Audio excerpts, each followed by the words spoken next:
बांग्लादेश के पूर्व प्रधानमंत्री शेख हसीना आज दिल्ली में एक कार्यक्रम में शामिल होने वाली है, जिस पर दुनिया भर की नजरें अब टिकी हुई है। इस कार्यक्रम को लेकर बांग्लादेश की सरकार टेंशन में है, तो वहीं भारत सरकार ने इसके आयोजन से पल्ला झाड़ लिया है। एक रिपोर्ट दिखाते हैं आपको।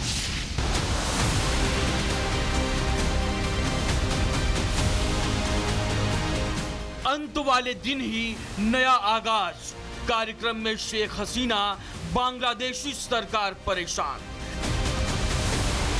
दिल्ली से ढाका तक हलचल, शेख हसीना पर नजर। क्या शेख हसीना आज कमबैक करेंगी? ये सवाल हम इसलिए कर रहे हैं क्योंकि आज से 2 साल पहले 2024 में 5 अगस्त ही वो तारीख थी जब बांग्लादेश में शेख हसीना की सत्ता का अंत हो गया। 15 साल तक बांग्लादेश में सबसे पावरफुल बने रहने के बाद उन्हें अपनी जान बचाकर भागना पड़ा और भारत में शरण लेनी पड़ी। दिलचस्प बात यह है कि जिस तारीख को शेख हसीना की सत्ता का अंत हुआ, उसी तारीख को अब उनकी राजनीतिक वापसी का संकेत दिखाई दे रहा है। रिपोर्ट्स के मुताबिक शेख हसीना आज नई दिल्ली में एक वर्चुअल कार्यक्रम में शामिल होंगी, जो foreign correspondents club of south Asia से जुड़ा बताया जा रहा है। कार्यक्रम में बांग्लादेश की राजनीति और शेख हसीना के भविष्य को लेकर चर्चा होने की उम्मीद है। कार्यक्रम पर दुनिया भर की नजर है, जिसे शेख हसीना वर्चुअल तरीके से संबोधित करने वाली हैं।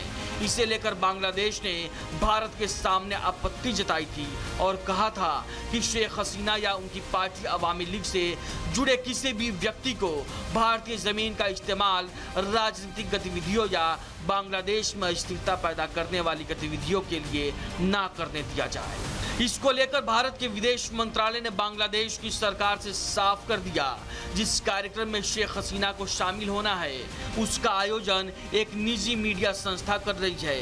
भारत सरकार की इसमें किसी भी तरीके की कोई भूमिका नहीं है और सरकार इस कार्यक्रम में रखे जाने वाले किसी भी विचार का समर्थन नहीं करती है। ऐसे में अब देखना यह होगा कि कार्यक्रम में शेख हसीना क्या विचार रखती है, उसका बांग्लादेश की राजनीति पर क्या असर दिखता है और क्या इससे भारत के बांग्लादेश की मौजूदा सरकार से संबंधों पर भी कोई फर्क पड़ता है। Bureau report, Republic.